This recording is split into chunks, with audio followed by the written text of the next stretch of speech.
Hello lovely people, happy new year to you, and you are welcome to Motivated and Inspired. My name is Mimi Faith and I am happy to be here again. Today we're going straight to a very important topic. Of course, I always try to share very important and informative and insightful informations with you all the time, but this is a topic that I should have dived into long ago, but I don't know why. Anyway, based on requests from some subscribers, I'm going to give you all the details that you need if you are an international non-EU student in Spain.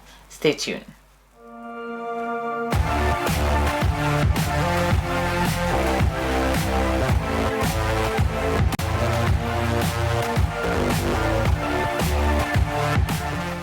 Hello, you're welcome to the channel Motivated and Inspired again. If you're a return viewer or subscriber, thank you very much for your support. Keep sharing this video, keep leaving your comments, your questions, your doubts, whatever, but please do make sure you watch all needed videos to get all the important or necessary informations, details, my contact before you do write to me or before you leave a question, so that we will just go straight to the point and then I will give you the answers you do need if I do have them. Now, this particular video, you have to pay much attention to the description box if this concerns you and you need a lot of information, because it can be a little bit complicated. First of all, the website is in Spanish language because you're in Spain and they speak Spanish, but thanks to Google you can just translate everything into English by changing the language, okay, or into any language that you do better understand. Now, I will leave links to the website, links to the form that you need to download and fill and attach to your documents. If you are going to apply for the first time, you're going to apply in the police station.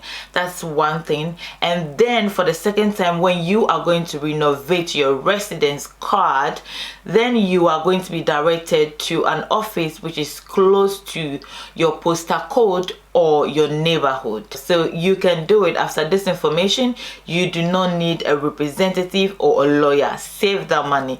You will need it later on.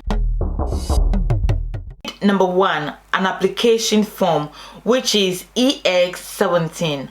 I will leave the link below in the description box. You need to download that application, fill it, and then make 2 photocopies. The second one will be your passport, which you also bear your visa type D in that passport. You will make photocopy of all the pages attached to the original copy of your passport. The third document that you do need is going to be the stamp of your entrance to Spain, which means that at the immigration you must make sure to get that. I mean, you can't miss it, okay? So it's going to be there in your passport or your boarding pass. There must be a proof of that. So when you arrive, don't throw all those documents away. Don't throw any documents away.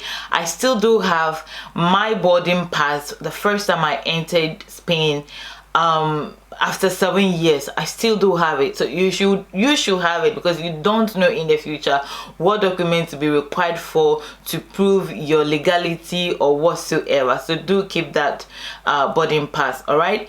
And don't forget to make a photocopy of that also. Even though you're going to be printing every page in your passport, just still make another photocopy for that specific required document, even if it's coming from your passport. Now, the fourth document is enrollment certificate that will be provided to you by your school, either the language school or your university. It should be provided to you. It's going to be part of the document that they will send to you once you are in your country to apply for visa. When you're coming here, you have to bring all of that. In case you forget it, you have to ask the school again to give you that copy, okay? And you must always do a photocopy of that also.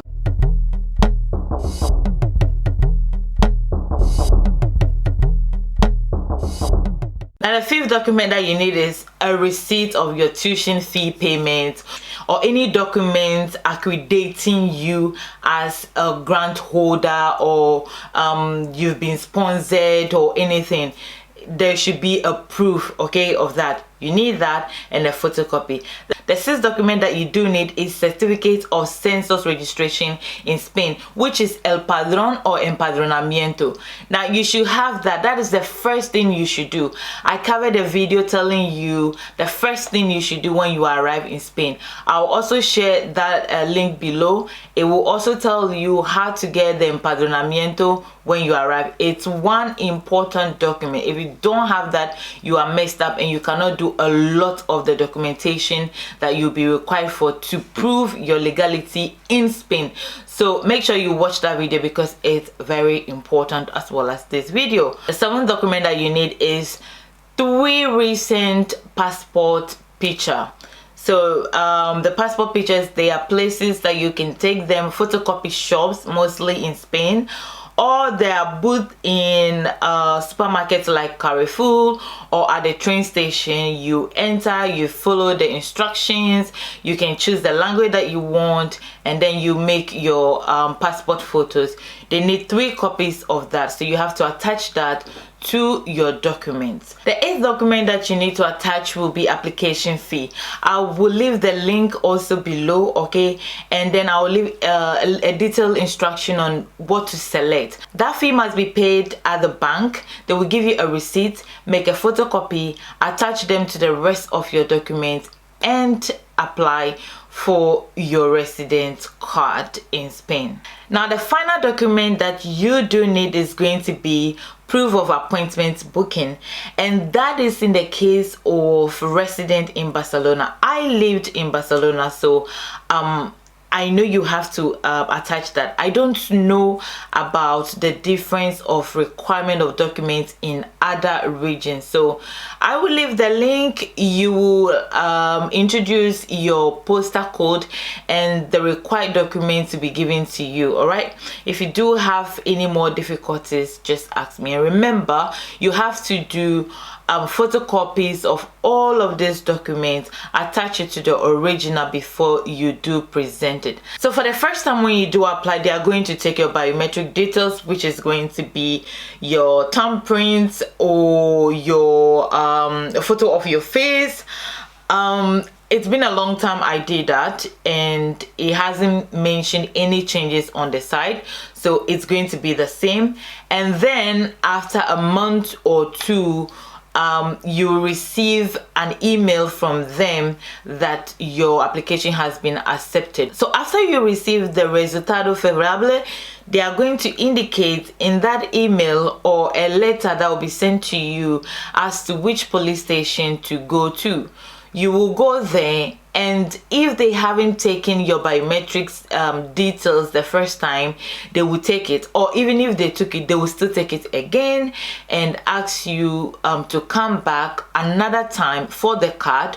Or if everything has been processed already, they will give you the card. It's usually different, and they are changing things from time to time, because the card that I do have now, I required it I think 2 years or 3 years ago, and it's not the same card that is being given to people who are newly applying for that, as in student or as in spouse and other document. They're changing the document, so there might be a slight difference in the procedure, but these are the required documents. So make sure you do have all of this. There are a little bit difference in documents required for when you want to renovate your student residence, but that we should cover it in another video. All right, so thank you very much for watching this video. I hope this information does help you, and it's going to help you enjoy your new journey. Have fun,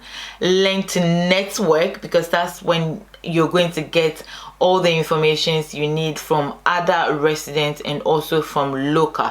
Learn to integrate. Don't come and look for people from your country or like of your kind. Learn to explore. That's the only way you can survive. That's the only way you can grow. That's the only way you can mature. All right, thank you very much. And as I always say, be you, be bold, do whatever you want to do, say whatever you want to say, as long as you're not hurting anyone. But most of all, stay motivated and inspired. I will see you in the next video, but for now, it's adios. Stay motivated and inspired.